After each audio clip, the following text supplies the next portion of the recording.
go to 12. We're going to finish a few verses in 12, and then we'll go 13.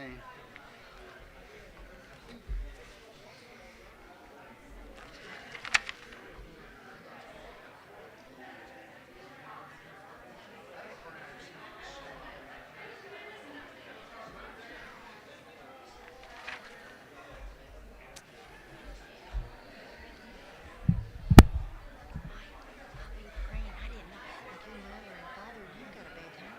Oh, I yeah. mean, like your mother, I was just reading last night, she had fallen. Yeah. And then now you're thinking. Well, she hadn't fallen on quite a while, but Dad, yeah, they're having a rough time.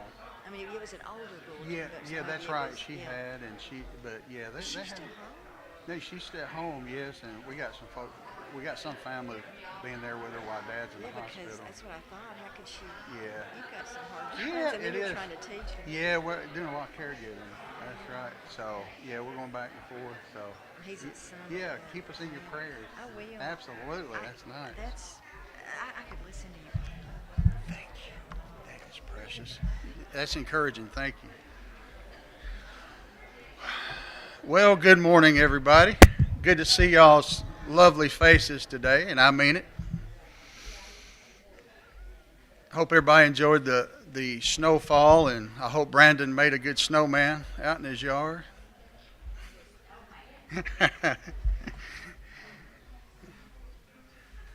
We are still in the book of Revelation, the Apocalypse. We've made it about halfway through already. Can you believe that? This is definitely a book where you can't go through it very quick, that's for sure. And if we did everything ultimate justice and looked at about everything, we'd be in here for years. So, yeah, so just bear with us on that. We're getting the tip of the iceberg and hopefully get the principles in the book. We had gotten to chapter 12, and just a quick little review of chapter 12. It introduced a vision there. John said in the first verse, "And there appeared a great wonder in heaven, a woman. And it says she was clothed with the sun and the moon under her feet, upon her head a crown of 12 stars." We went on to explore who this woman was. And it's typical in the Bible. It's common that a woman is referred to as a faithful group of people. And you can find that in places like Micah chapter 4 and verse 10, if you want to write that down, Micah 4 and 10, and Isaiah 54 and 5. And we also see through the New Testament even that the church is referred to as the what of Christ sometimes. The bride of Christ, that's right. And this woman appears to be the faithful people of God, but in both the Old and New Testaments, because it had talked about the woman that was trying to give birth. And eventually the church was birthed. So this is not really representing one single person. This is representing the faithful of God and the ultimate bloodline from Christ through the Old Testament into the New, where the church was born. And the dragon, the great red dragon. Now, who was that? That's right. We see that's spelled out for us in verse 9. And Satan has always been the adversary, and he always will be. As time goes, he's always there, and he tried to stop the plans of God. Ever since the fall in the garden, all the way through, Satan has tried to devise schemes in order to stop this redemptive process, but he wasn't successful. Yet, he has not given up. And we see this. We see that we thought about times where Satan tried to stop the plans, and we thought about even the birth of Christ. The birth of Christ in Mary, and how Herod was trying to kill the firstborn and trying to kill Christ. We look back when Satan tempted Christ after he had been without food for so long and tried to get Christ to sin so that he wouldn't be that perfect sacrifice. So Satan is always there. He's always that force, always fighting against Christians and trying to make them fall and trying to thwart the plans of God. So we had gotten through most of the chapter, but for a minute there, look at verse 9, just so you recall that it spelled out who this great dragon is. Not great as in good, but great as in powerful. And verse 9 says, "And the great dragon was cast out, that old serpent called the devil, and Satan, which deceiveth the whole world. He was cast out into the earth, and his angels were cast out with him. We also talked a little bit about how the devil has been cast out. Once found a place in heaven, but he has been cast out of heaven with his demons. We looked at and thought about the concept of Job. And when God confronted Satan and asked him where he had been, he said, walking to and fro, up and down in the earth. So Satan, and also he was there in the book of Job as well, when the sons of God came and presented themselves before God. So this domain is Satan's, the world, the prince and power of the air. And we've discussed this, and the dark pit, the bottomless pit, and the dark smoke that bellowed from it. These are evil influences of Satan on the earth that the Christians always must fight against. But this seems dark. We're about to get to a turning point, though, when we get to chapter 14. This is where some authors say the tables are turned. Behold the Lamb. We'll see the victory that comes through the faithfulness of being a Christian, faithfulness to Christ, endurance, overcoming. All of these are words you'll find throughout the book showing that the victory is with the Christian, with God and Jesus. We win with Christ. Everybody wants to be on a winning team. Everybody. You remember those times when you was a young person and you were going to play a sport, maybe basketball, and you get to pick teams. You always pick the best guy first, and then you go down to the last person because people want to win. But this game is more than a game. This concerns our soul, and we want to be on the winning team. And the only way to do that is with Christ. Let's just finish this last part. Let's start with verse 12. We're just going to read the rest of it because the points here just expound what we've already been through.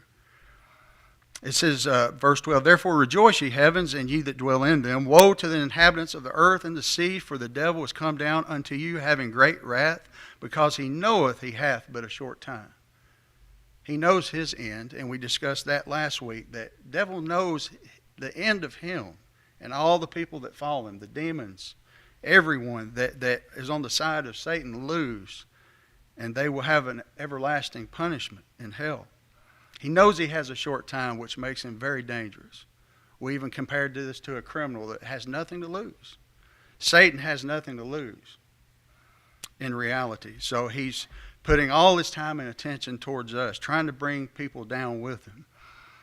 13 says, And when the dragon saw that he was cast out into the earth, he persecuted the woman which brought forth the man-child.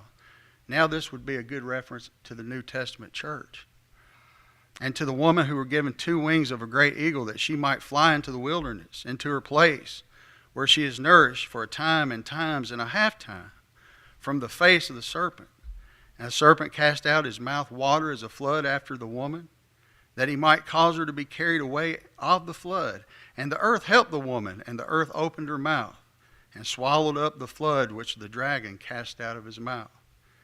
And the dragon was wroth with the woman, and went to make war with the remnant of her seed, which kept the commandments of God and had the testimony of Jesus Christ. Once again, this chapter finishes with the images.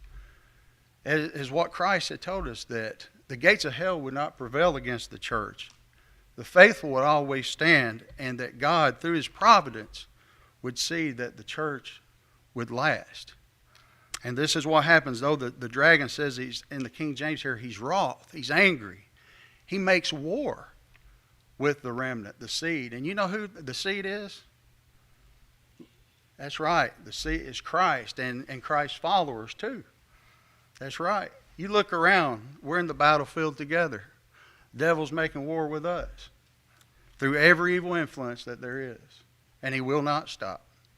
So, but we have victory. We have our commander, which is Jesus Christ, and it says that that we keep the commandments of God and have the testimony of Christ Jesus.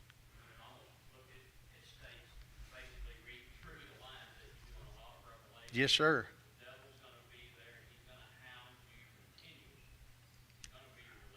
Absolutely. If he's not hounding you, I've heard this said. A famous actor, I heard him say the other day on this, he said, He said, if the devil's not after you, you're probably doing something wrong. And he says, if the devil is after you, you're probably doing something right. I'm a firm believer that the devil's after those that can have the most and greatest impact for the Lord's kingdom. Why would he not? If you're playing say you're in a game of basketball and you have the leading scorer here, you're not going to leave him alone. He'll cause you the most damage. You may want to double team him because he's good. And this is what we see with Satan. So chapter 13. I had just noticed something I kind of want to look into. I'm reading from the King James here. In the American Standard Version of 1901 and the updated American Standards,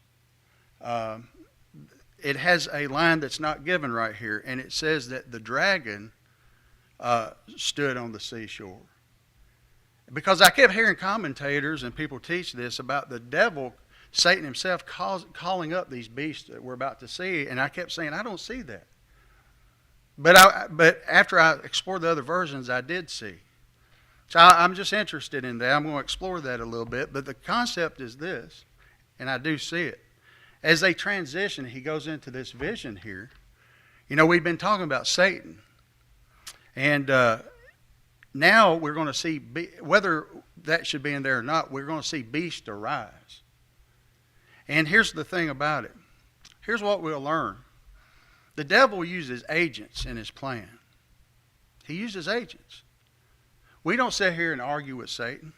He's not sitting right here with me and battling against me. He uses evil forces. He influences people and governments and things like that. And two things we're going to see here, two of his major agents, the things they uses is fierce persecution and false prophets. Persecution and false prophets. And I believe this is what we'll see the concept of. We'll look today at the first beast, and we'll see fierce persecution and an entity behind it. Now, before we get into it, don't forget to understand this. Let's recall this. Who was the message initially written to? The message of Revelation. 7 churches of Asia. Yes. And I appreciate the writers and the commentators that say this because I agree with them. I think really in order to understand the book, you have to go back, just like we do other ways, and put yourself in the context of what they saw and what they were going through. You know, in other words, what did they see through their eyes?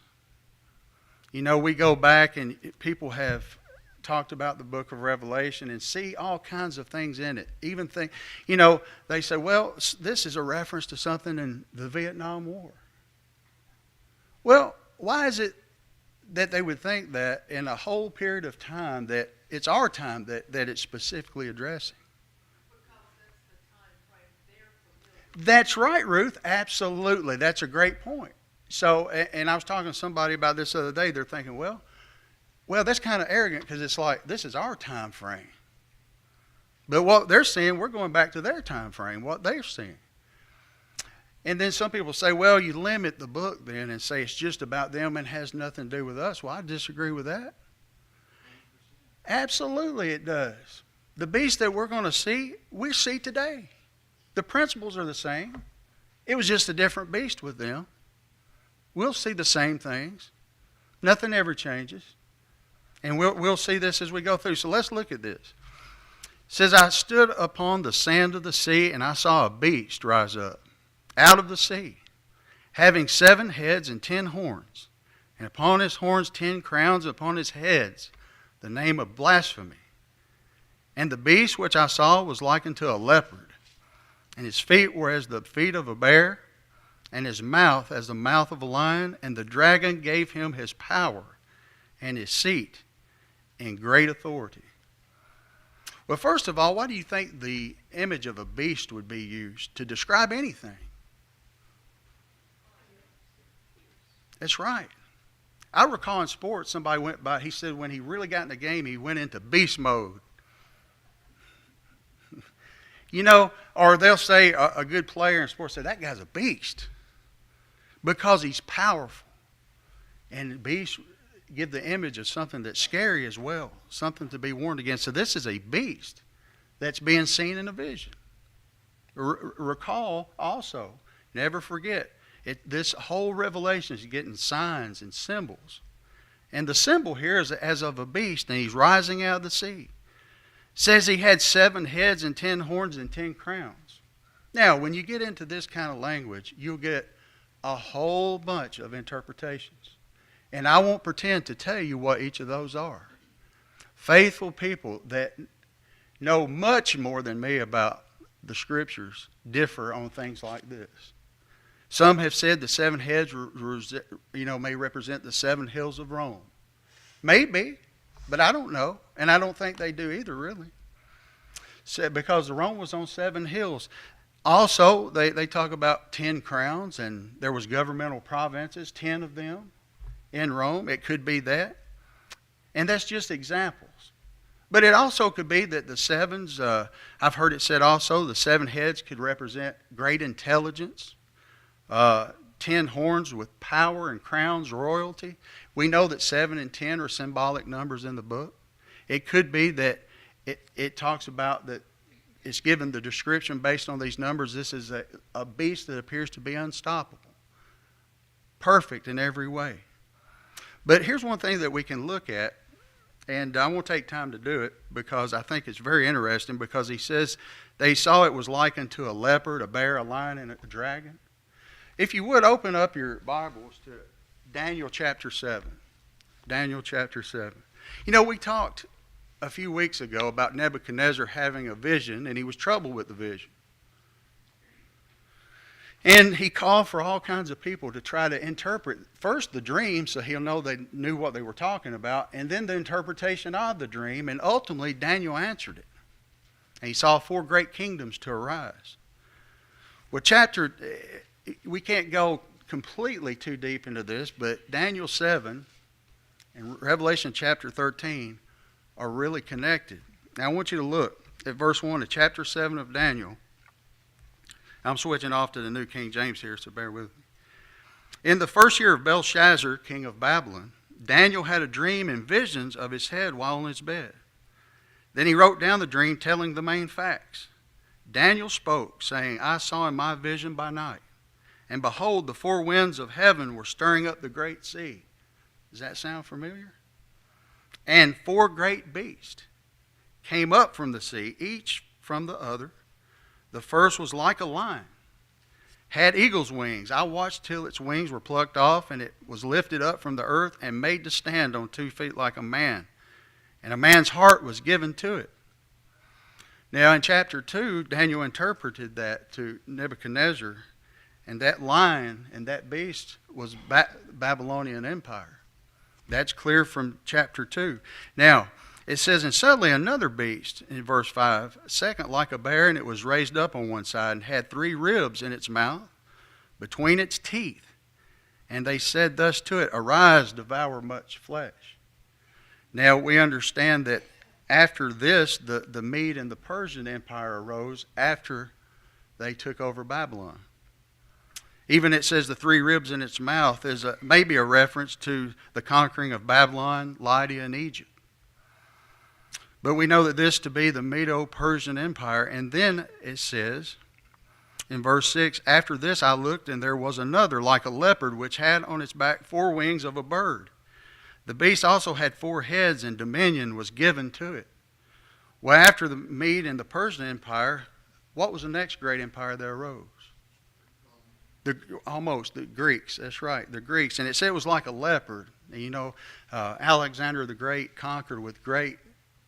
He was very fast, and that may be what's described as a leopard. But then finally, in verse 7, it said, after this I saw in the night visions, and behold, a 4th beast, dreadful and terrible, exceedingly strong. It had huge iron teeth. It was devouring, breaking in pieces, and trampling the residue with its feet. It was different from all the beasts that were before it, and it had 10 horns. Now, we'll just stop right there because it goes into another horn, which also Revelation 13 does as well. But most scholars would agree, and like you were on track there saying that this is the great Roman Empire. Now, when you go back to Revelation chapter 13, Daniel says that he saw this particular beast coming up out of the sea, and it was like a leopard, and like a bear, and like a lion. And most would say this was because the Roman Empire, so great as it was like a composite of all these kingdoms put together.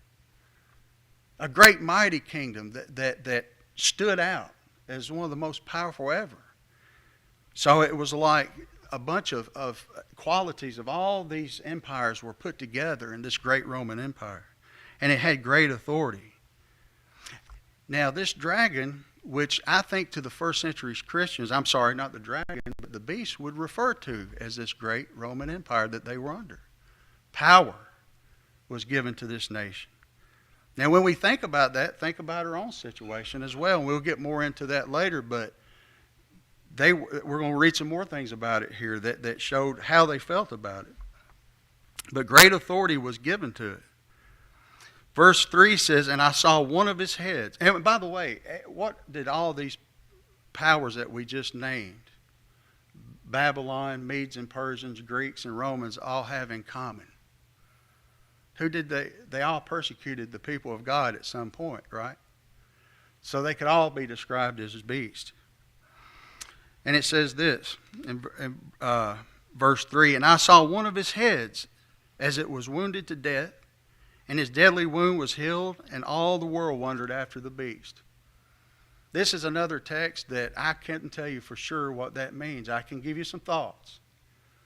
Some people have thought that some of the greatest persecution locally in Rome during this time came under Nero's Caesar. And after Nero, there were several Caesars along the way, and the persecution died down a little bit. But at this time, when Domitian rose up to power, the persecution got as intense as ever. So it was as if that beast was made alive again. That's one view of it. Another view of it is, let's see, one of his wounds was wounded to death, is that for a while, you know, Roman fell in around 476 A.D.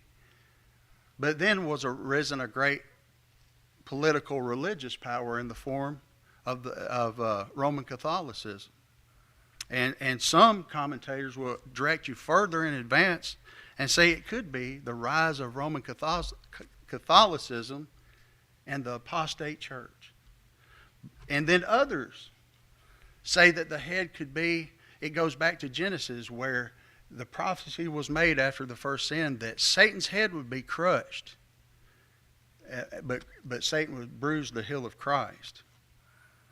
Now, I heard a person recently expand on that thought, and he gave this kind of thought to it. If you're thinking about the head being crushed, Satan's head, and we'll see that the power given to this authority was given by Satan, the evil influences of Satan. And when you think about it being crushed, well, I lost my thought there. Sorry about that. But anyway, we'll move on. It'll come back to me as usual.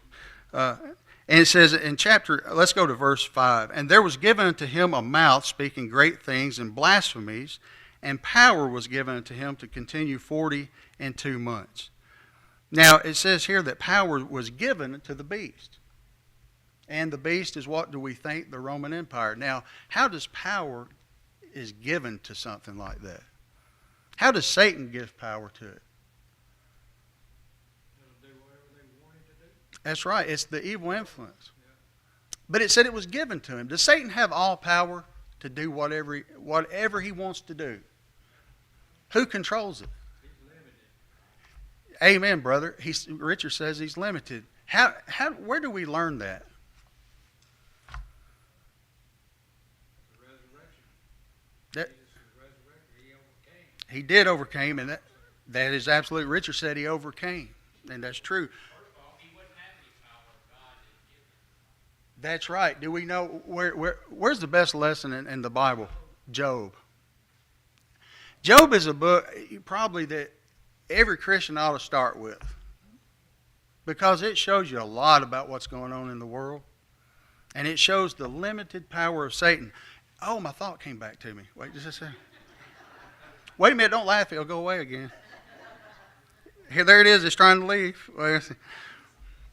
Well, didn't put it together again. See, I got to concentrate. You're all laughing. Lack of sleep. I'll get there. Just keep answering questions, and it'll come back to me. But anyway, we'll come back to it.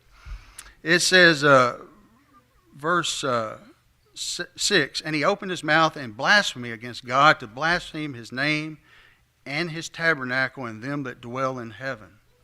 Blasphemies are given. The Roman Empire was speaking against God. And verse 7 says it was given to him to make war with the saints. And just like Lance said there, Satan is only given what God allows him to have, and no more. But it is interesting that our faith is proved through tribulation and persecution. There's never a time in the Bible, though some preach it, where if you become a Christian or a follower of God, that you are good to go and there won't be anything wrong with your life. This is such deception, and people get so depressed and they're driven away from the concept of God because they think, something must not be right because things bad are happening to me and I'm trying to do right. And why is that? Well, it always goes back to like Christ said, the rain falls on the just and the unjust. But here, Richard said, you have to put on the whole armor of God to fight. War's not pleasant. And we're in a spiritual battle, and it's not always going to be easy. So Satan has some power, but God limits that power. We'll see more about binding of Satan and things like that as the book progresses, but the concept is established here, and that Satan even influences governments to do his will. Do we not see that? Who's our beast today? It's government. Now, later we'll see the false prophet when the second beast arrives, but look at the power here and what happens. In verse 4 it says, who is able to make war with him, referring to this beast, this empire. I recall back when I was younger thinking about the United States and the Soviet Union. And people talked about, the great powers, and nobody could mess with either one of those because we just annihilate people with nuclear bombs and things like that. Who can stand? And it seems like right now it looks like an enemy doesn't have to put a finger on us for us to dissolve ourselves. Doesn't take a war. All it takes is immorality and to turn from God, and you'll watch a beast fall. And you think about things, we'll get more into it with the next beast, but we hear all kinds of things now that go against God. It used to be that we had morality that could be seen in the web of our society, but that's being eroded. And now, and like we've been studying before, we saw through the Roman Empire that God tried to punish them and get them to repent for their immoral behavior. Even in Romans chapter 1, you see the sins that were permeating that society, but they wouldn't turn. And ultimately, we'll see the destruction of Rome and a vision of the final day when all of God's enemies will be destroyed and victory will come to the Christians. But you have this beast. And you have it, and just like today, you have things that says it spoke blasphemy against God. People don't accept the things of God in our society. We're being told that male and female is not the only sexes. You can marry who you want to. And, it said, and if you don't want a child, you can get rid of it if it interferes with your life. And we see these things and they become more accepted. And rather than people stand up and speak against it, they just look at it and say, who can make war with this beast? We'll just join it. And people will follow after those things. And they'll turn from God and they'll get in their mind, hey, everybody else as part of this nation's going that way. I'll go that way too. And things are said in flowery ways, They always say things in good ways. It's not pro-death, it's pro-choice. It's not homosexuality or fornication, it's love and acceptance. That's right. Absolutely. And the words are using, and they'll turn on us and say, When we speak the words of God, they'll say, hate speech. You see? Turns it around. But anyway, you see the concept of the beast here and Satan's influence in society. And I think they saw this through the Roman Empire. And it says this in verse 8, and all that dwell upon the earth shall worship him. Him being the beast being that governmental power that they're so familiar with, the one that is persecuting them and is continuing to persecute them, whose name are not written in the book of life, of the Lamb slain from the foundation of the world. If any man have an ear, let him hear. There are people that this entity is persecuting, those whose names not written in the Lamb, the life of the Lamb. Sorry. And all that dwell upon the earth shall worship him, whose names are not written in the book of life. That's right. That's right. Not written. If you're in the Lamb's book of life, you're in the right place. And if you're not in the right place. So it shows the influence of these people. And only those people whose names are written in the Lamb's book of life are going to be victorious. And that's going to be the Christians. And it says in verse 9, if any man have an ear to hear, let him hear. He that leadeth into captivity shall go into captivity. He that killeth with the sword must be killed with the sword. Here's the patience and faith of the saints. Ultimately, just like Richard said, we put on that armor of God. We're fighting a spiritual battle. It's not necessarily within our means or we're not in a war, physical war right now. We're in a spiritual war. And if you live by the sword, you die by the sword. You know, I recall that Peter tried to defend Christ by cutting off Malchus's ear. And Christ always pointed to the fact that his kingdom is not of this world. This is a spiritual fight that we're in, and that this is the patience of the saints. We have to overcome spiritually and through the gospel of Christ. Is there any comments on this? Still didn't get my thought. So anyway, this is the first beast. And like I say, two agents are usually employed here. It's fierce persecution. And that's what's going on right here. And then we'll see another beast arise out of the earth. And we'll see that this is the false prophets, false teachings. We'll see emperor worship. And we'll see things that are just false. But they will speak and be as a lamb. They look like a lamb, speak as a dragon. We'll see this. A lamb is a religious figure. And you know it, we see it all the time that people talk, they speak things in good ways just like we talk about, but underneath